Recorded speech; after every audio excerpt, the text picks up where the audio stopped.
Rayakanlah hidupmu. Wajahmu jangan kayak wajah orang susah terus. Hidup kita ini menyenangkan kok. Terimalah segala sesuatu yang diikat oleh takdirmu. Cintailah orang-orang yang ditakdirkan bersamamu dan lakukan dengan sepenuh hatimu. Hidupmu akan nyaman. Dapat apa saja diterima, dinikmati.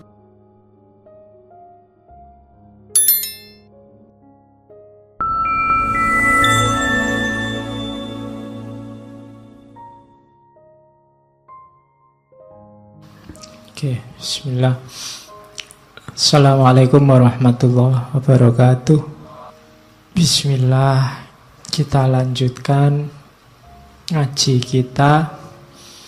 Malam hari ini kita ganti sesi.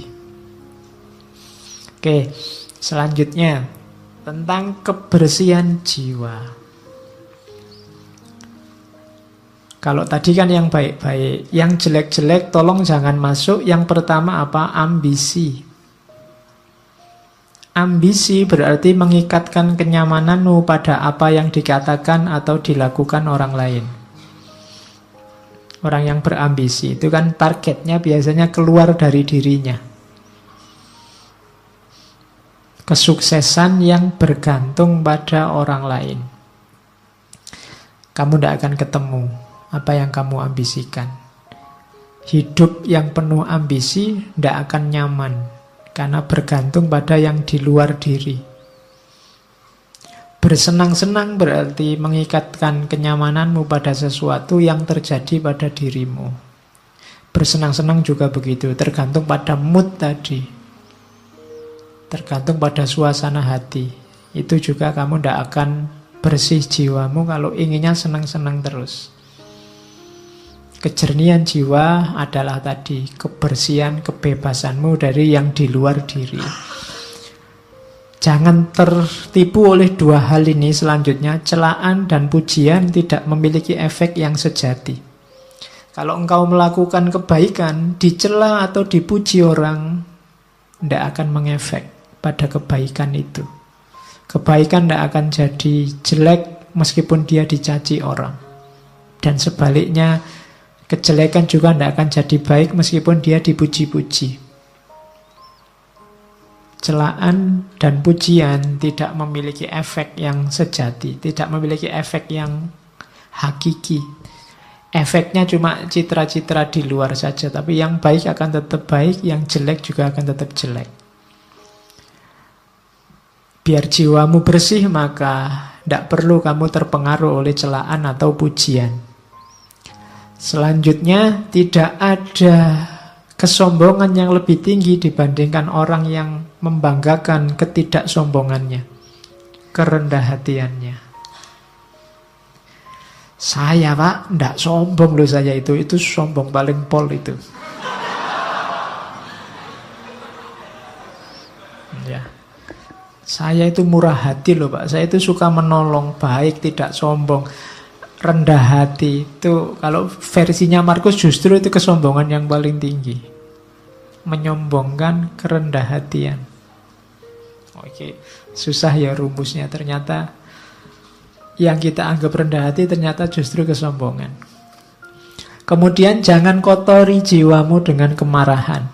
Kenapa? Karena efeknya marah itu biasanya lebih dahsyat dibandingkan sebabnya marah.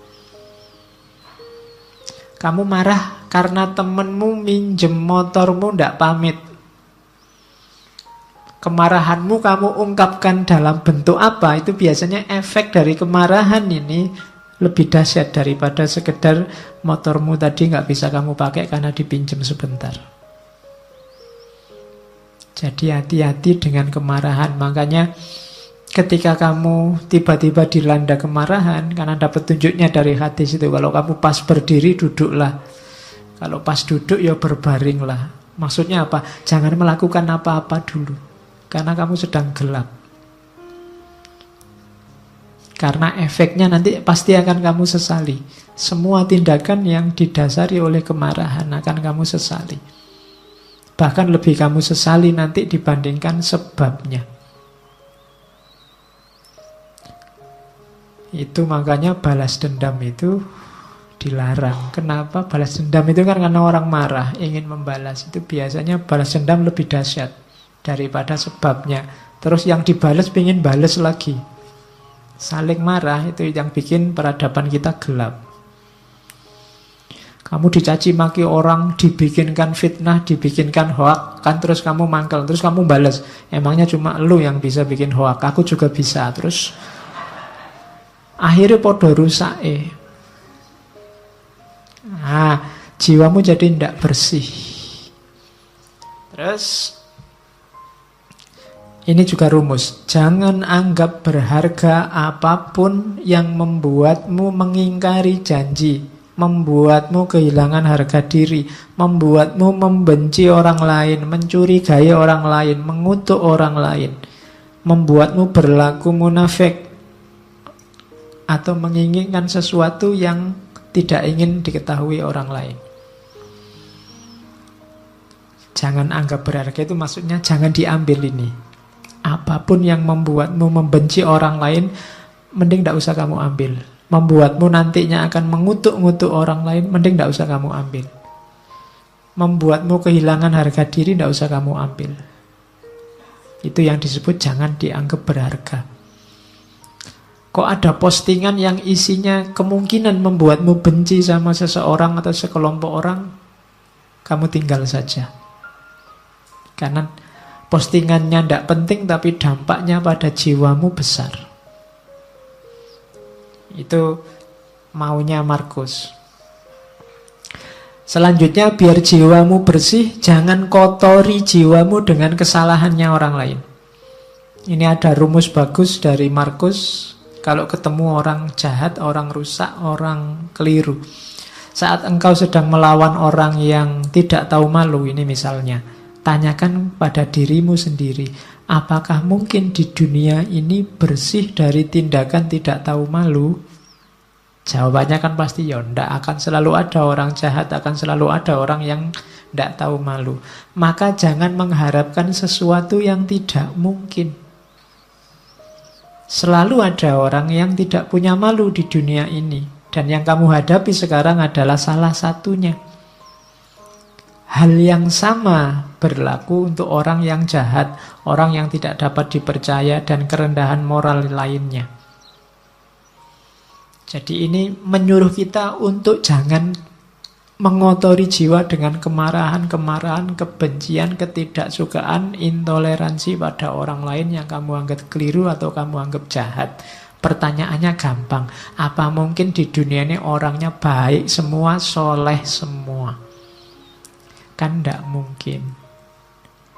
Kalau kamu marah berarti kamu tidak terima kalau di dunia ini ada orang jelek, ada orang tidak baik. Kalau kamu tidak terima berarti kamu sedang melakukan sesuatu yang tidak masuk akal. Karena kamu menuntut sesuatu yang tidak mungkin terpenuhi. Akan selalu ada orang jelek, orang jahat. Maka ngapain kamu mengotori dirimu gara-gara itu? Ada orang jahat, ya monggo, memang hidup ini ada yang baik, ada yang jahat. Tapi jangan kejahatannya dia membuatmu juga jadi jahat. Kejelekannya dia membuatmu juga jadi jelek. Hari ini banyak begitu, karena grup sana maki-maki, kamu juga maki-maki. Karena grup sana kemarin menggoreng isu, sekarang ada isu baru, saatnya kita balas menggoreng isu. Sama saja, itu berarti jiwa kita sama-sama kotor. Kalau kamu mimpi orang itu harus baik semua sesuai idealmu, mimpimu itu mimpi yang tidak realistis. Tidak mungkin orang itu akan jadi baik semua. Kalau kamu tidak terima ada orang jahat, kamu menyusahkan dirimu sendiri. Akan ada selalu orang yang tidak baik. Maka bersihkan dirimu. Oke. Setelah semua tadi yang di atas, tugas kita sekarang apa? Ayo merayakan hidup. Senanglah, bahagialah dalam hidupmu. Ojo kokean sumpek. Tadi rumusnya sudah banyak. Hidup kita kan sesuai yang kita pikirkan. Saat engkau bangun pagi, katanya Markus, Pikirkanlah betapa istimewanya kamu masih bisa hidup, masih bisa berpikir, iso ngaji filsafat, iso sarapan, ngerokok, ngopi, dan masih bisa mencintai. Lo iya kan? Lo istimewa, lo alhamdulillah kamu masih bisa mencintai. Ada orang yang bangun pagi mikir menyerang orang yang dibenci. Kamu masih bisa cinta sama siapa, masih bisa say hello, masih bisa bilang miss you, masih bisa bilang sudah tidur apa belum, masih bisa bilang bersyukurlah. Ya kan? Setiap kali bangun tidur bersyukurlah. Kenapa? Masih diberi kesempatan hidup lagi. Tidak ada jaminan loh begitu kamu tidur terus bisa bangun. Kamu sendiri kan tidak bisa mengatur dirimu biar pokoknya besok saya harus bangun. Tidak bisa. Ternyata bangun atau tidak tergantung dirimu. Maka bersyukurlah. Begitu bangun kamu masih bisa sadar, masih bisa mikir, itu kenikmatan luar biasa. Bersyukurlah. Masih bisa menikmati hidup, masih bisa minum, makan. Yang lain mungkin sudah dilarang makan ini, dilarang makan itu, kamu masih bebas, bersyukurlah. Paling tidak kamu masih bisa mencintai seseorang. Nah, rayakanlah hidupmu. Wajahmu jangan kayak wajah orang susah terus. Ya, hidup kita ini menyenangkan kok. Oke. Terimalah segala sesuatu yang diikat oleh takdirmu. Cintailah orang-orang yang ditakdirkan bersamamu dan lakukan dengan sepenuh hatimu. Hidupmu akan nyaman. Dapat apa saja diterima, dinikmati.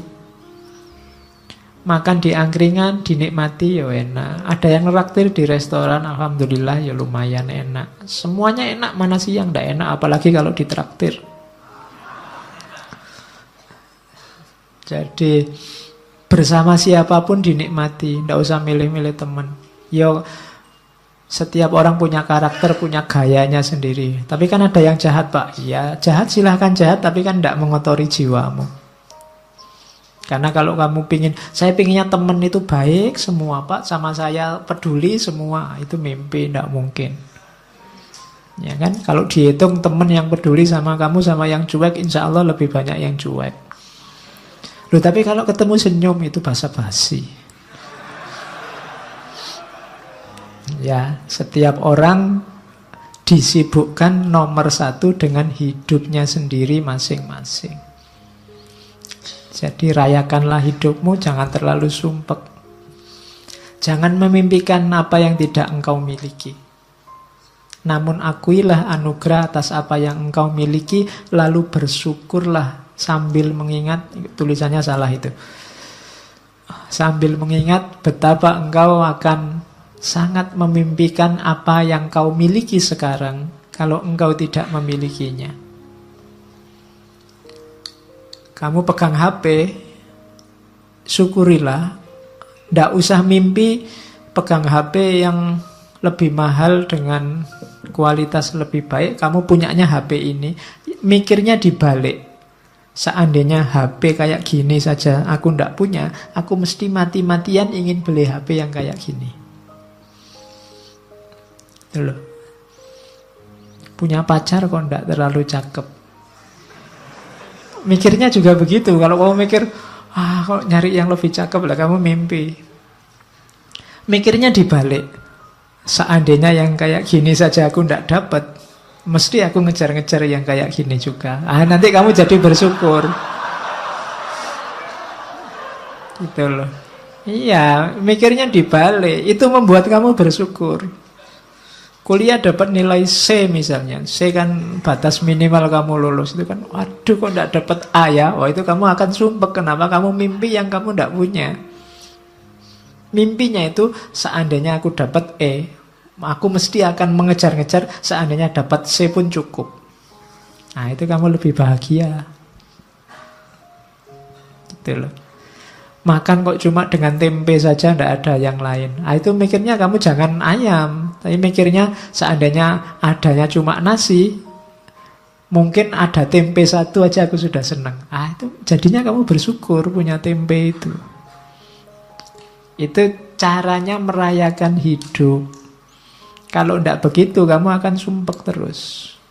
Dan ingatlah bahwa engkau memiliki kuasa untuk mengistirahatkan dirimu kapanpun engkau inginkan.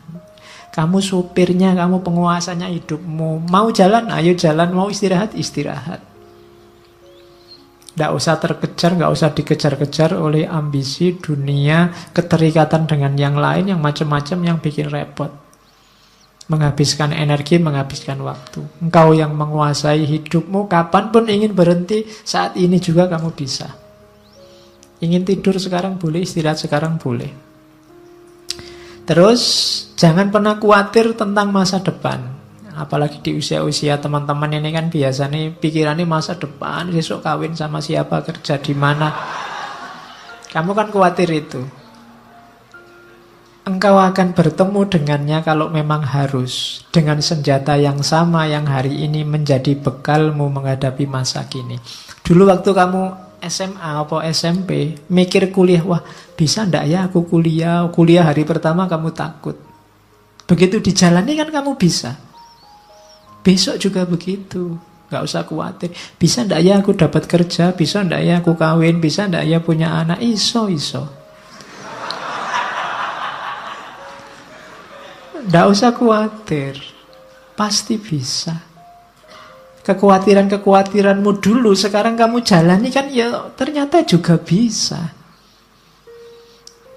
Ndak ada yang di luar kuasamu kalau tentang hidupmu. Makanya jangan galau dengan masa depan. Wong masa depan kayak tadi itu di luar jangkauanmu hari ini. Jadi pikirkan aja sekarang, nikmati hidup sekarang. Besok kamu akan punya senjata sendiri, punya kemampuan sendiri menghadapi situasi di masa depan. Itu uniknya manusia. Maka hidup itu rumusnya simple, receive without conceit, release without struggle. Kalau dapat sesuatu, terimalah tanpa harus membanggakan diri, membesarkan diri. Kalau harus kehilangan, lepaskanlah tanpa harus merasa sedih, mati-matian, sumpek. Jadi receive without conceit, release without struggle. Biasa saja. Hidup kehilangan sesuatu biasa. Wong dulu juga tidak punya, terus punya, sekarang hilang. Kalau dapat sesuatu, alhamdulillah, tapi ya tidak harus sombong. Kalau kamu bisa kayak gini, hidupmu nyaman. Ini saya ambil agak panjang, nanti kamu baca lagi ya. Kalau pagi hari engkau bangun, biar cara mikirnya positif, kamu kan biasanya masalahmu itu kan berhubungan dengan orang lain. Katanya Markus, pagi hari engkau bangun, bilanglah pada dirimu, orang-orang yang berhubungan denganku hari ini, ada yang usil, tidak sopan, arogan, curang, iri hati, dengki. Mereka seperti itu karena mereka belum bisa membedakan yang baik dan buruk. Sementara aku telah mengerti indahnya kebajikan, kotornya kejahatan, dan tahu bahwa para pendosa tersebut memiliki sifat sepertiku. Bukan sama dalam hal darah dan kelahiran, namun sama-sama memiliki akal dan unsur ketuhanan. Tidak seorang pun dari mereka dapat menyakitiku, tidak seorang pun dapat membuatku kotor. Aku pun tidak pantas marah pada mereka atau membenci mereka. Kami dilahirkan untuk bekerja sama seperti kaki, tangan, dan mata, sebagaimana dua baris gigi atas dan bawah. Saling menghalangi itu tidak alami. Demikian pula saling marah dan saling membelakangi. Itu nanti hidupmu nyaman. Akan ketemu orang yang bikin kamu mangkel, bikin kamu jengkel, bikin kamu benci, pasti. Tapi ingatlah bahwa mungkin kejelekan yang mereka lakukan itu karena mereka tidak sadar. Sementara kamu sekarang sadar. Dan diingat juga bahwa orang lain itu punya kualifikasi sama persis kayak dirimu, yang tidak pantas untuk kamu benci. Dan jangan takut, mereka tidak akan bisa membuatmu kotor kalau kamu sendiri tidak mengotori jiwamu. Nah, ini nanti kamu jadi mantap. Kalau ini nanti panjang kamu baca lagi. Kalau kamu pagi hari bangun kok males, kamu baca ini. Saat fajar terbit, saat engkau malas bangun, katakan pada dirimu, aku harus bekerja sebagai manusia. Aku harus menawar apa lagi untuk bekerja, sebagaimana tugas kelahiranku. Ayo bangunkan maunya itu, kerjalah. Tanyakan pada dirimu, kalau masih nggak mau bangun, apakah tujuanku diciptakan itu untuk ini, meringkuk di bawah selimut dan mereguk kehangatan?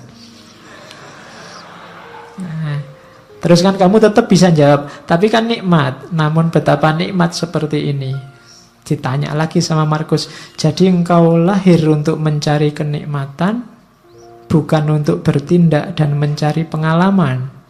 Tidakkah engkau lihat tanaman, burung, semut, laba-laba, lebah, semua menjalankan tugasnya, membuat harmoni dunia terjaga sekuat mereka bisa. Mengapa engkau tidak segera menjalankan tuntutan alamiahmu?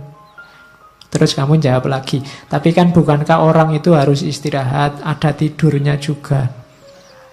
Jawabnya Markus, setuju. Namun alam memberi batas untuk itu, sebagaimana dengan makan dan minum. Dan engkau telah melampaui batas. Ini sudah jam 9. Ya. Ya, ndak ono jam 9. Engkau telah berlebih dalam istirahat, namun kurang dalam bekerja. Engkau tidak cukup mencintai dirimu. Engkau tidak mencintai sifat alamimu dan tugasmu. Orang yang mencintai tugasnya, mengabdikan diri dan menjalankannya, bahkan kadang sampai lupa makan dan mandi. Sementara kamu lupa tugasmu gara-gara tidur.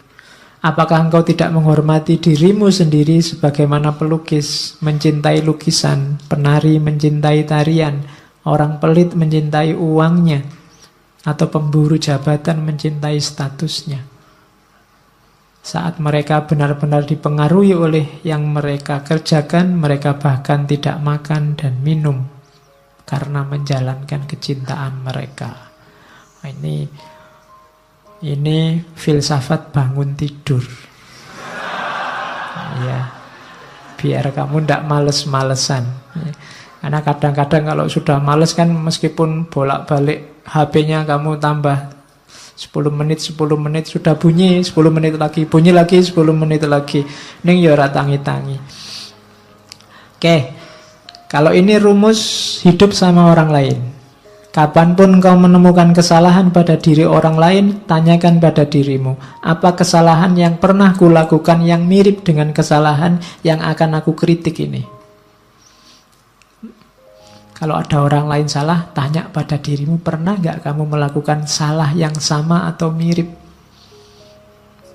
Itu nanti akan mengurangi kadar agresifmu terhadap kesalahan orang lain.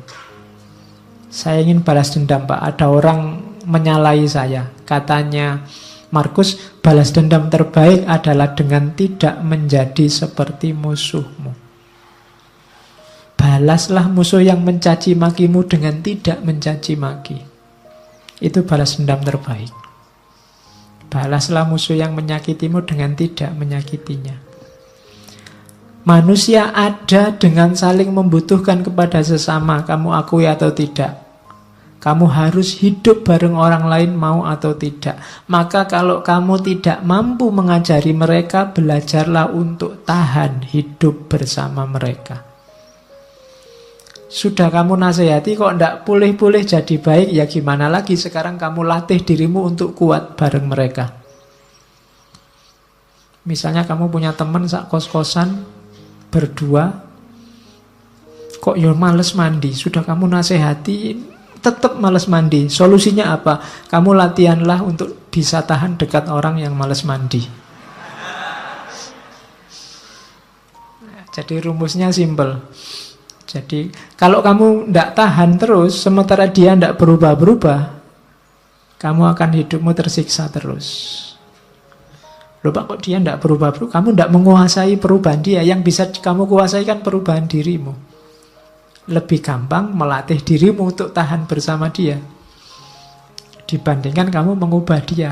Ya doakan saja dia bisa berubah. Tapi kalau tidak, kamu kuat hidup bersamanya. Kemudian lagi, lakukan apapun yang kamu inginkan.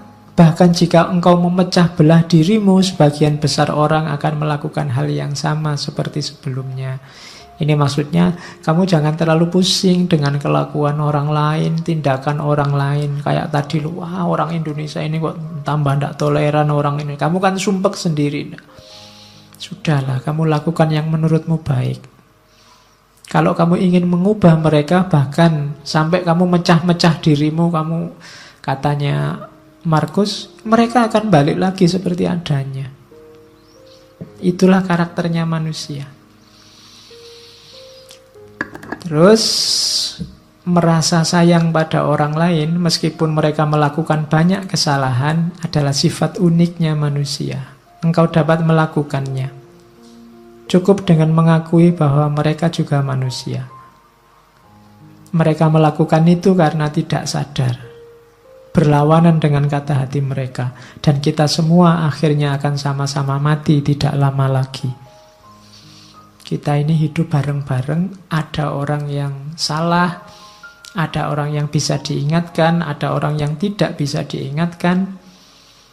Pada akhirnya sebentar lagi semuanya mati. Maka kamu tidak usah terlalu sibuk, terlalu bingung dengan itu. Tidak masalah. Ingatlah, mereka tidak benar-benar menyakitimu dan mereka tidak melenyapkan atau mengubahmu, melenyapkan kemampuanmu untuk milih. Hidupmu tetap bebas tanpa harus terikat oleh mereka meskipun kamu hidup bersama mereka. If any man despise me, kalau ada orang menjahatiku, itu urusannya dia. Urusanku adalah tidak melakukan atau mengatakan sesuatu yang layak dicela. Jadi kalau ada orang jahat padamu, kalau ada orang menyakitimu, itu sebenarnya tidak ada urusan denganmu. Urusannya dia. Pak, nanti kalau saya dibohongi orang, bohong itu urusannya dia. Urusanmu adalah jangan melakukan tindakan tercela. Itu aja. Nah, kalau ini pendidikan diri. Rumusnya pendidikan diri itu be tolerant with others and strict with yourself. Saya tulis ini besar-besar karena hari ini banyak orang yang dibalik. Banyak orang yang toleran dengan dirinya sendiri, kemudian strict dengan orang lain. Kalau sama dirinya sendiri dimaafkan terus, dicarikan alasan, dicarikan dalih. Tapi begitu sama orang lain, kakunya luar biasa. Orang lain tidak boleh keliru, tidak boleh minta maaf, tidak boleh. Itu yang kita lakukan hari ini dan terjadi di mana-mana saling balas-membalas. Terbalik. Harusnya kita toleran terhadap orang lain dan strict terhadap diri kita sendiri. Jangan dibalik. Nah, ini rumusnya. Aku sering heran kenapa orang mencintai dirinya lebih dari semua orang yang lain, namun ia kurang menghargai pandangannya sendiri tentang dirinya dibandingkan pandangan orang lain. Ini nasihat sebenarnya untuk kamu jangan mudah terpengaruh oleh orang lain. Jangan mudah terpengaruh oleh komentarnya orang, pandangannya orang terhadap dirimu. Kamu punya jati diri sendiri, tidak apa-apa. Orang ngomong apa aja, tidak usah terpengaruh. Logikanya orang itu lebih mencintai dirinya sendiri. Berarti apa? Lebih dengarkanlah pandanganmu sendiri. Jangan mudah tertipu oleh orang lain. Apapun yang dilakukan atau dikatakan orang, aku harus tetap menjadi Zamrud dan mempertahankan warnaku. Ini urusannya jati diri. Hidup sama orang lain, ya, toleran, ya, tapi jati diri jangan hilang. Kamu punya identitas sendiri. Terus nasihatnya Markus, ya, awas ya kamu jangan merendahkan dirimu sendiri. Teruslah rendahkan dirimu wahai jiwa, maka segera peluangmu untuk mendapat kehormatan akan lenyap. Lama-lama identitasmu hilang dan kamu tidak akan dihargai orang. Setiap orang punya satu kehidupan.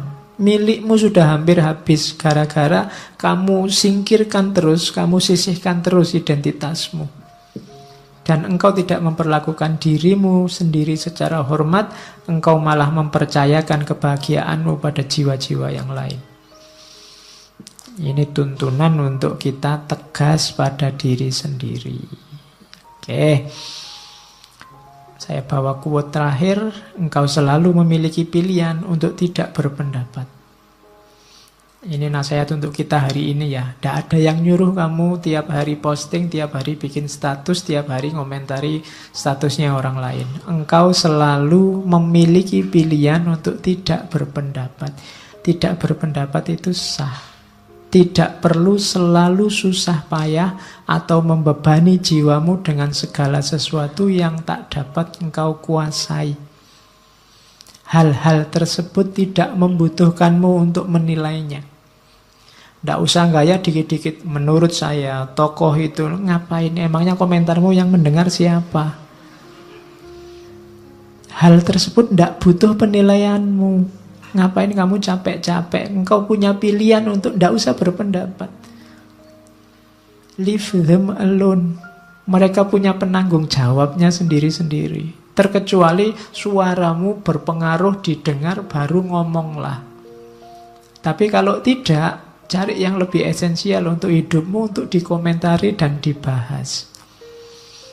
Itu nasihatnya Markus. Hari ini banyak orang yang bukan wilayahnya, tidak seharusnya dia menilai, mengomentari. Ikut menilai, ikut mengomentari sehingga kacau semuanya.